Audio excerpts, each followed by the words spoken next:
et bienvenue pour parler de trois donnes du tournoi du Roi René d'aujourd'hui, mardi 13 juillet 2021. Alors on va commencer directement par la donne numéro 5. Qu'est-ce qui s'est passé sur cette donne numéro 5? Alors un carreau en or, bon, on peut ouvrir aussi d'un sans atout, j'ai rien contre, mais bon, si on gagne un chelem à carreau avec un petit peu de jeu en face, un fit moyen, ben, c'est pas en ouvrant d'un sans atout qu'on risque de le découvrir. D'un autre côté, recevoir l'entame à pique avec cette main-là, c'est pas forcément très agréable. Mais bon, il y a du bon aussi à ouvrir d'un sans atout, j'ai rien contre, hein. Ici, on va ouvrir d'un carreau et Sud va dire 300 atouts parce que Est va passer. Il manque un petit chouïa pour contrer d'appel. 300 atouts et ça fait le tour de la table puisque évidemment n'aura pas assez de jeu pour reparler en face d'une main de 12-14 points régulière sans majeur quatrième. Alors, West n'a pas le choix à l'entame, il entame évidemment du 3 de pique hein, dans sa quatrième meilleure, hein, bien évidemment. Et là, Est fait le point de la situation. Nord, Sud doit attendre une dizaine de secondes avant d'appeler une carte du mort et Est fait son plan de défense. Et si Sud appelle une carte du mort illico, Est lui dit s'il vous plaît, je réfléchis. Pas trop quand même, parce qu'on va voir ça plus tard. Pourquoi? Il y a 15 points au mort et Est en a 11. Ça fait 26 points et Sud 12-14. Alors, le défenseur en Est sait exactement ce qui se passe sur la donne, c'est-à-dire qu'il sait que son partenaire a la dame de pique cinquième, parce que s'il avait eu 5 petits, il aurait entamé d'un gros, hein, le deuxième en partant du haut, et il ne peut pas en avoir que 4, hein, puisque Sud, s'il avait eu 4 cartes à pique, lui, eh bien, aurait répondu un pique sur l'ouverture d'un carreau. Donc, Est, sur l'entame du 3 de pique, c'est exactement que son partenaire a la dame cinquième. Alors, maintenant, c'est facile, si on veut. Si fournit l'As, Sud va mettre petit et il rejoue le valet. Eh bien, Sud va de nouveau mettre un petit pour espérer couper les communications de la défense en cas de partage 5-3 et donc espérer que celui qui a 5 cartes à pique ne possède pas l'As de carreau. Si celui qui a 5 cartes à pique possède l'As de carreau, bon, de toute façon, Sud va chuter. Mais il a quand même une chance sur deux de gagner en laissant passer le second tour de pique et zéro de gagner en prenant le second tour de pique. Donc il laisse passer, il prend le troisième tour de pique. Et maintenant, bien, il fait tomber l'as de carreau, Est prend, mais il n'a plus de pique à jouer, et le déclarant va faire plus un. Est n'aurait pas dû mettre son as de pique, comme il sait que son partenaire a la dame cinquième. Il doit assez rapidement, parce que s'il hésite 5 minutes avant de le faire, il va un peu vendre la mèche, il doit fournir le valet en se disant, bon, de toute façon, je sais que Sud a le droit de pique, mais il va être obligé de prendre le valet, parce que il pourrait craindre que West ait entamé par exemple sous As-Dame de pique cinquième, et s'il laisse passer le valet de pique, ben, il fait zéro levé de pique. Ce qui est un peu ridicule quand même, alors quand on a le roi et qu'on nous entame la couleur. Donc il va prendre du roi de pique, le pauvre il n'a pas le choix, et espérer que les piques sont 4-4, puisqu'il n'a pas d'autre solution pour gagner son contrat que de passer par l'As de carreau. Alors évidemment, quand il aura pris du roi de pique et joué carreau, Est, il va plonger sur l'As de carreau, premier tour, hein, ça ne sert à rien de laisser passer. Il va jouer As de pique et maintenant, Ouest va pouvoir défiler toute sa couleur. Alors vous voyez, on dit toujours, pas d'impasse sur le partenaire, la plus forte en troisième, etc. et tout. Mais au bridge, c'est comme en grammaire française, il y a des règles et il y a des exceptions. Ici, on est typiquement dans une exception, assez rare, attention, hein, où il ne fallait pas mettre la plus forte en troisième. Ce genre de coup s'appelle un coup de luxe. Alors ne me demandez pas pourquoi, je l'ignore.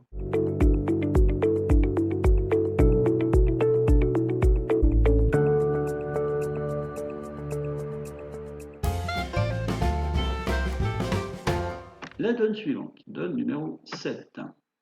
Bien intéressante aussi celle-là. Idem, West avait le choix entre ouvrir d'un sans atout et ouvrir d'un cœur. Bon, il s'est laissé aller à ouvrir d'un cœur, sachant qu'il a 14 points sur 15 dans deux couleurs. Moi, ça aurait été plutôt, moi qui aime bien ouvrir d'un sans atout avec plein de mains de 15-17, j'aurais plutôt ouvert d'un cœur aussi, parce que recevoir l'entame avec trois petits pics et le valet de cœur au compte, c'est pas forcément la panacée. Nord passe, bien évidemment, et S dit trois carreaux ou trois cœurs, hein, suivant vos conventions. Nous, à Bridge Plus, au Roi René, on joue que trois carreaux, ça montre 4 atouts et une main de 11-12 DH. Donc exactement ce qu'on a là sous les yeux. Trois carreaux, évidemment, West conclut à 4 cœurs avec ses 15 points d'honneur. Alors, Nord, qu'est-ce qu'il doit entamer? Il peut entamer un peu des trois couleurs, je dirais. Parce que trèfle dans la dame seconde, sûrement pas. Ça peut vous apporter que des déboires. Carreau, oui, pourquoi pas. On pourrait essayer d'affranchir une ou deux levées dans la couleur, mais bon, on en a 5, affranchir plusieurs levées, ça va être compliqué. C'est pas terrible. Atout, On sait qu'il y en a 4 au mort, 5 chez le déclarant, c'est pas très offensif. Alors à pique, on a 19, 8, 7. Bon, on aurait 19, 8, 2, ce serait pareil, hein. Disons qu'on a une séquence par 3 cartes qui suivent. Donc ma foi, c'est l'entame la plus sécurisante. Donc on va entamer du 10 de pique. Le mort s'étale, et le sud, il est tout content que son partenaire ait trouvé l'entame. Mais après, bon, on va se rendre compte que ma foi, ça n'aurait pas changé grand-chose. Encore que, peut-être que si. Mais bon. 10 de pique. Alors, Sud encaisse les 3 premières levées dans la couleur, tout content, on vient de le voir, et contre-attaque carreau pour ne pas se mouiller. C'est pour le moment d'aller faire le zouave quelque part. Le déclarant prend au mort, évidemment, il n'a pas trop le choix avec As-3 sec, et présente le valet de cœur. Sud fournit petit, si jamais son partenaire avait la dame sèche, mettre le roi, ce ne serait pas une réussite, hein. Donc de toute façon, en plus, il n'y a aucun bon cas à mettre le roi. Valet de cœur, petit, petit, petit. 2 de cœur, le roi, l'as et cœur. Bon, déjà, ouais, s'il est content, il n'a pas ce cœur réussi. Il est encore en vie, comme on dit. Il n'a pas encore chuté. Bon. Maintenant, reste le problème des trèfles. Alors, classiquement, comment on joue la couleur? Eh bien, on donne un coup de sonde, ce qu'on appelle, hein, c'est-à-dire qu'on tape l'as ou le roi de trèfle d'abord pour espérer prendre une dame sèche à la gauche. Et si la dame n'est pas apparue, eh bien, on monte au mort. Ici, on a encore des rentrées, notamment à carreau et à l'atout, hein. On monte au mort comme on veut. Et on tente l'impasse. Mais ici, est-ce que c'est une bonne solution? Eh bien, je vous dirais que c'est une solution de quelqu'un qui n'a rien vu et n'a rien entendu. Alors, pourquoi n'a rien vu et rien entendu? Ben, c'est tout simple. Si vous voyez, regardez bien le petit tiret qu'il y a dans la case dessus. Là. Bon, en fait, il y a 2 tirets. Mais le premier, ça veut dire qu'il a passé d'entrée. Hein, c'était sud d'honneur. Bon. Qu'est-ce qu'on sait de sa main? Il a montré à soi valet de pique à l'entame. Ensuite, il a montré le roi de cœur. Ça fait 11 points. Est-ce que, sérieusement, vous pensez qu'il peut avoir la dame de trèfle en plus? Ça voudrait dire, tout simplement, eh bien qu'il a passé d'entrée avec 13 points d'honneur. Est-ce que ça vous est souvent arrivé à vous d'avoir passé d'entrée avec 13 points d'honneur? Moi, jamais, parce que bon, je compte toujours mes points 2 fois au cas où il y aurait un doute. Bon, quand il n'y en a pas énormément comme là, on ne se trompe pas. Quand il y a par exemple 28 points, on peut se tromper d'un point parce qu'on a toc, toc, toc, on compte les cartes. Voilà, non, c'est pas possible quoi. Donc la dame de trèfle est en or. Alors, bah, du coup, notre maniement, on va un petit peu le modifier. On va d'abord tirer l'as de trèfle, évidemment, pour voir si la dame n'est pas sèche. Elle tombe pas. Bon, bah, au lieu de monter au mort et de tenter une impasse qui, on sait, est vouée à l'échec, qu'est-ce qu'on va faire? Eh bien, on va taper le roi de trèfle au second tour de la couleur pour espérer que la dame étant pas sèche, la dame soit seconde. Maintenant, vous vous rendez bien compte d'une chose, c'est évidemment, si la dame de trèfle est troisième, quatrième, cinquième, sixième et plus, non, pas plus que sixième, ça ne pourrait pas ça, eh bien, on ne gagnera pas. Mais d'un autre côté, on va gagner à chaque fois qu'elle est sèche ou seconde. Et ça arrivera quand même de temps en temps, sachant que le partage 4-2 est le plus fréquent. Alors certes, la dame sera plus souvent dans les 4 cartes que dans les deux, mais ici, on sait qu'elle ne peut pas être en sud. Donc notre seule chance, c'est de la prendre en or, et évidemment qu'elle ne soit pas plus que seconde.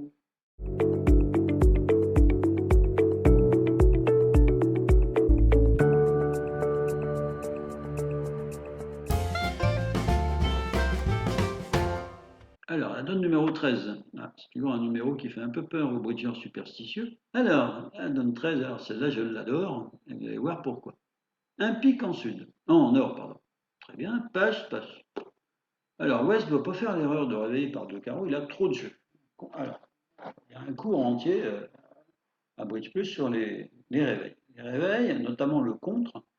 Le contre, alors ça part à partir de 9 points d'honneur courte à pic. Et puis surtout, quand on a une belle couleur sixième comme ça, on contre à partir de 14 points. C'est-à-dire que dire 2 carreaux avec la main d'ouest, ici, c'est limité à 13 points. Dès qu'on a plus, eh bien, on doit dire contre, parce qu'on a trop de jeux, tout simplement, pour dire 2 carreaux. Ici, si vous dites que 2 carreaux, un pic passe-passe 2 carreaux, ben on va jouer 2 carreaux. Hein. Alors, on me dirait, ah bah oui, mais la manche est chute. Hop, hop, hop. Petite seconde, on verra ça plus tard.